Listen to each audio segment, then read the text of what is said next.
guys, it's Morgan and welcome back to my channel.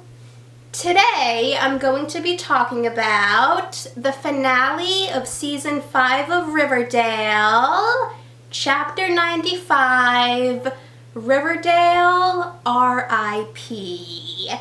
Now, if you haven't seen the episode, there will be spoilers in this review, so stop watching if you don't want to be spoiled.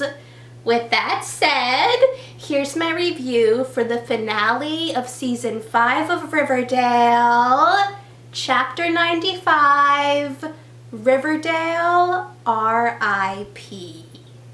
When Veronica told Reggie that she was going to go back to New York after the school year was over, I had a feeling that something was going to happen that would cause her to stay in Riverdale.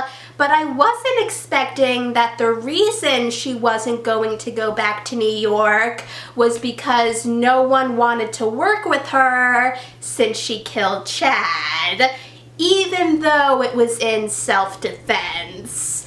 But I did think it was a creative idea when Reggie asked her if she wanted to open a casino with him, so I'm excited to see how that goes.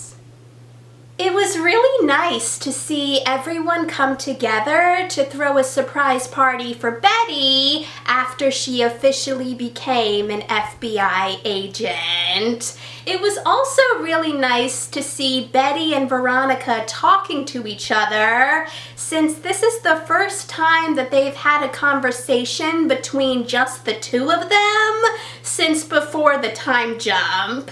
And I really miss seeing them talking to each other, since I really love their friendship. I knew that something big was going to happen in this episode, but I wasn't expecting that Pops would be set on fire, which was really sad since Pops has been a big part of all of the characters' lives. And even though everyone thought that it was Hiram who told the ghoulie to set Pops on fire, I was thinking that there was going to be a twist and that it would be someone else. But the ghoulie said it was Hiram, which does make sense since that does sound like something that Hiram would do. When Archie and Veronica were talking about what to do about Hiram, it sounded like they were planning on killing him since they knew that no one would go looking for him. And it made me wonder if they were going to go through with it. I mean, I want Hiram to be punished for all of the terrible things that he's done, but killing him is pretty extreme. Even though killing him would be the only real way to really stop Hiram. Betty's reaction when the trash bag killer called her was pretty understandable, and it also wasn't a surprise when Betty wouldn't agree with the trash bag killer when he said that he wasn't going to come after Betty and asked Betty not to come after him. I have been wondering if the trash bag killer is someone that Betty knows, like Glenn, or if it's someone random. So hopefully we find out in season 6. I felt really sorry for Tabitha when she told Jughead that her insurance wasn't going to pay to cover the damages to Pops because she had chosen to pay her waitresses instead of her insurance premium. Tabitha shouldn't be punished for caring about her waitresses. It was also pretty extreme that Tabitha and Jughead set the lodge ledger on fire, but I also didn't blame them for wanting to get back at Hiram. It was really nice to see Tony and Fangs talking about what they were going to do to help the serpents. And it was also really nice to see Tony make Fangs the Serpent King. Tony and Fangs leading the serpents sounds like a great idea, but I also want Tony and Cheryl to get back together.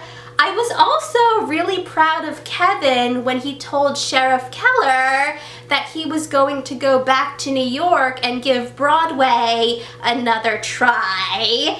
And I also really loved when Pop Tate told Tabitha that he wanted to come back and work at Pop's.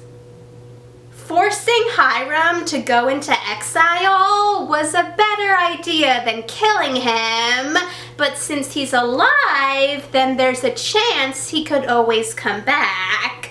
But for now, since everyone saw proof that Hiram's a murderer, it'll be hard for him to come back since Betty said that she was going to give the proof to the FBI. I also saw that this was Mark Consuelos'S last episode as a series regular, but it's always possible that he could guest star.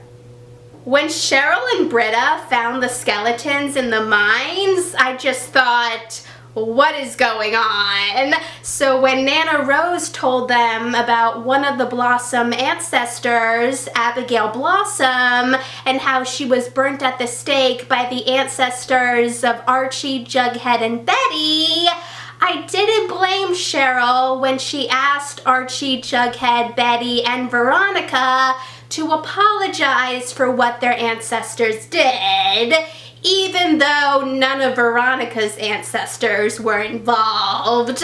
And while I understood that Archie, Betty, Jughead, and Veronica were more focused on saving Riverdale, I did think that they owed Cheryl an apology for what happened between their ancestors. I am glad that Cheryl's going to turn Thornhill into a school for troubled girls, but since Nana Rose had Cheryl read the curse that Abigail Blossom said while she was being burned at the stake, and then there was a powerful wind, it looks like Cheryl cursed Riverdale. So I'm curious to see what's going to happen next. Since this whole storyline with Cheryl started, I have been hoping that there would be a connection to the chilling adventures of Sabrina. And yesterday, it was confirmed that Kiernan Shipka will be reprising her role as Sabrina in season 6 of Riverdale. So I'm really excited to see that. And I also hope they explain how Sabrina's alive. Even though I love Betty and Jughead together, and I love Veronica and Archie together, I'm looking forward to seeing Betty and Archie together, and Veronica and Reggie together. It'll be nice to see something new. And I don't think that Betty and Archie are dead, but I'm curious to see what'll happen after the bomb that Hiram put under Archie's bed exploded. I'm excited to see season 6, which starts with a 5-episode event starting on November 16th. Thanks for watching, guys! If you saw the episode, let me know in the comments what you thought about it. And if you want to see any of my previous Riverdale reviews, check out the playlist. And if you want to see any of my future videos, hit that subscribe button, and I'll see you in the next video. Bye!